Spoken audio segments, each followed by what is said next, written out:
Salut tout le monde, c'est Alex pour AuthorTech. Aujourd'hui on se retrouve pour la troisième vidéo du cycle Créer son application en réalité virtuelle. Et aujourd'hui j'aimerais vous parler d'un sujet bien particulier qui va être la définition du contexte de déploiement de votre application. Créer une application, c'est une chose, c'est déjà un joli voyage en soi. Arriver à la déployer chez les personnes qui doivent l'utiliser, c'est encore une nouvelle étape.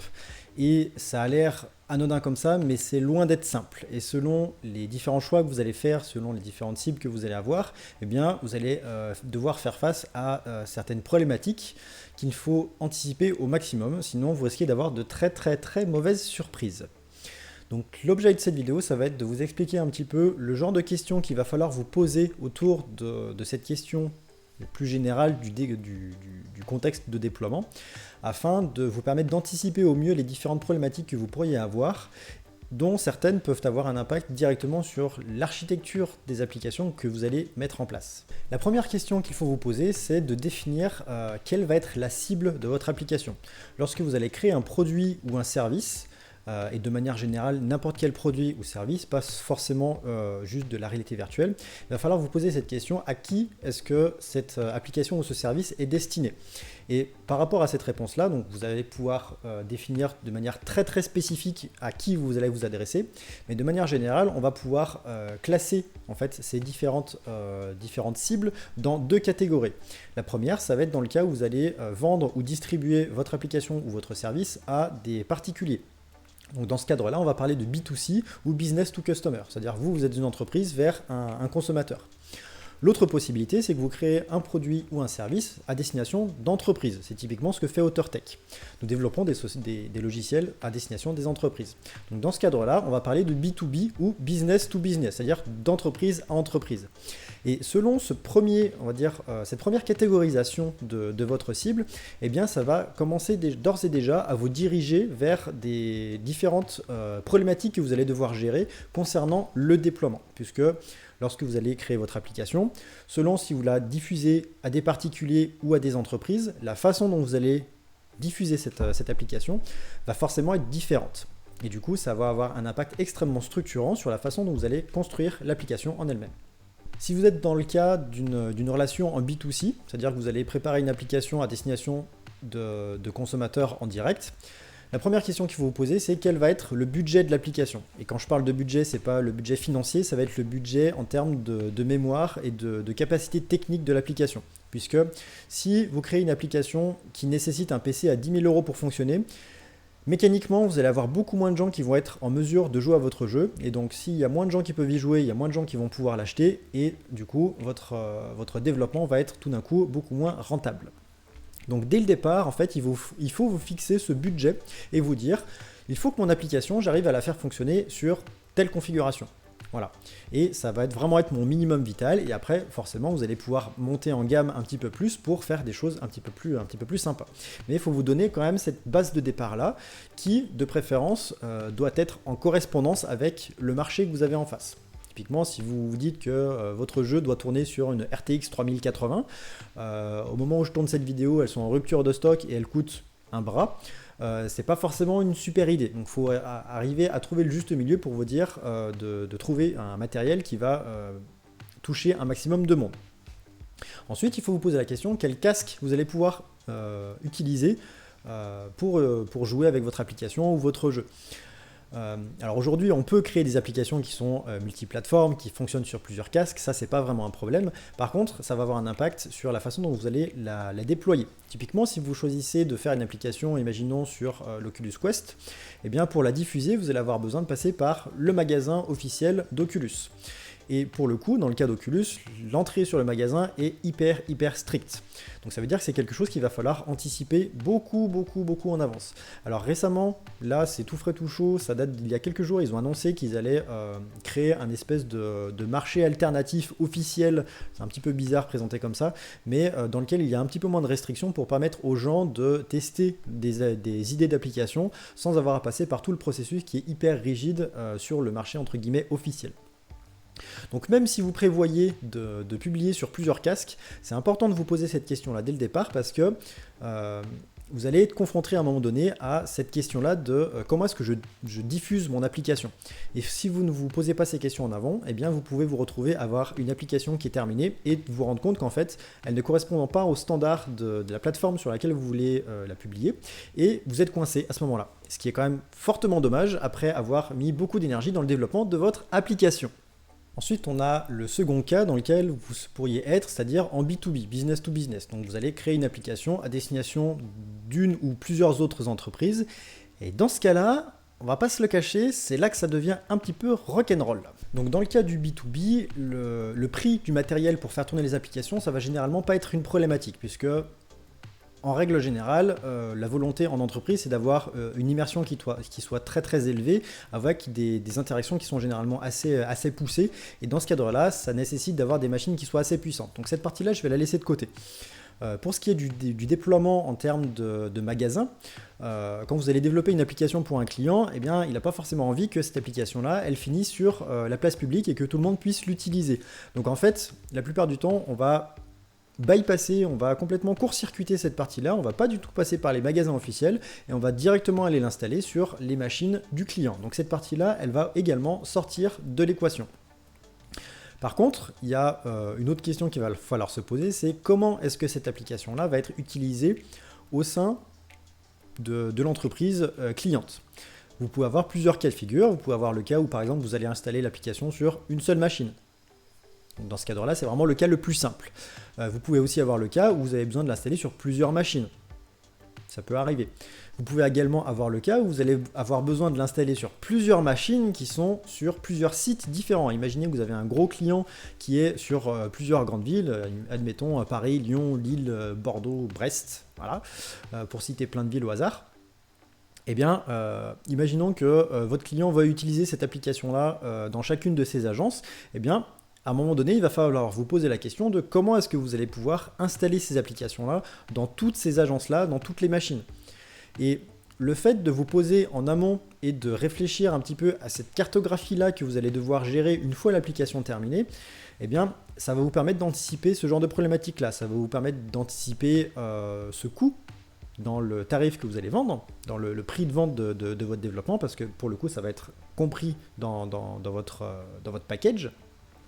Donc, selon la complexité du déploiement, il va falloir anticiper cette partie-là pour prévoir du temps, pour pouvoir vous organiser et potentiellement adapter la structure de votre application pour faire en sorte que ça soit plus simple à déployer par la suite. Ensuite, l'installation, c'est bien, mais la plupart du temps, c'est que vous allez devoir faire des mises à jour.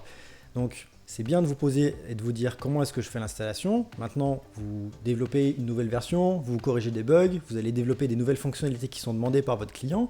Maintenant, comment est-ce que vous gérez la mise à jour de ces différents postes? Est-ce que c'est le même processus que vous allez appliquer que pour l'installation initiale? Est-ce que c'est différent? Est-ce qu'il y a d'autres choses à prendre en compte? Est-ce qu'il y a des données à partager et d'autres pas? Comment faire pour que ça soit le plus simple?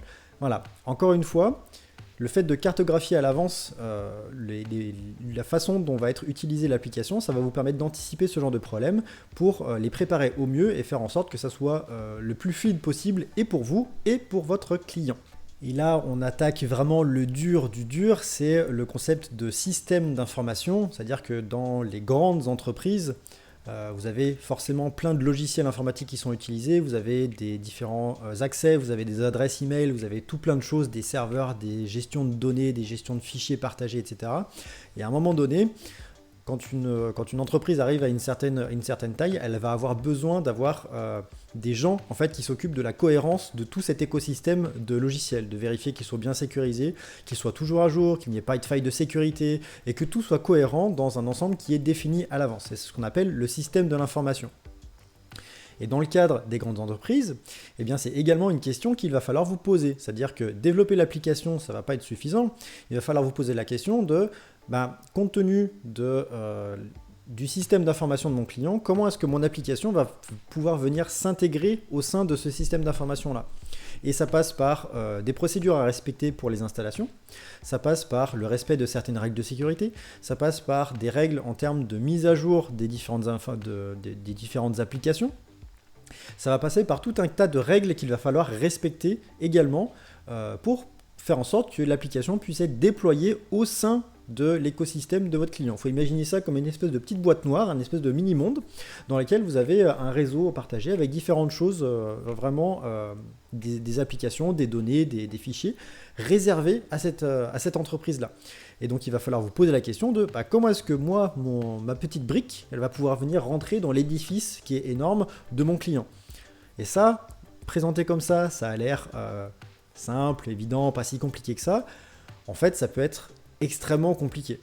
Selon la taille de l'entreprise cliente et la complexité du système d'information, ça peut multiplier par 5 ou 6 la complexité en fait, de développement juste pour arriver à faire en sorte que ça s'incruste correctement chez le client. Donc vous voyez, c'est aussi une question qu'il va falloir vous poser. Et enfin, parce que je n'ai toujours pas fini, il y a une dernière question qu'il va falloir vous poser, c'est d'accord, vous avez développé votre application, elle fonctionne très bien, vous avez réussi à la déployer chez le client.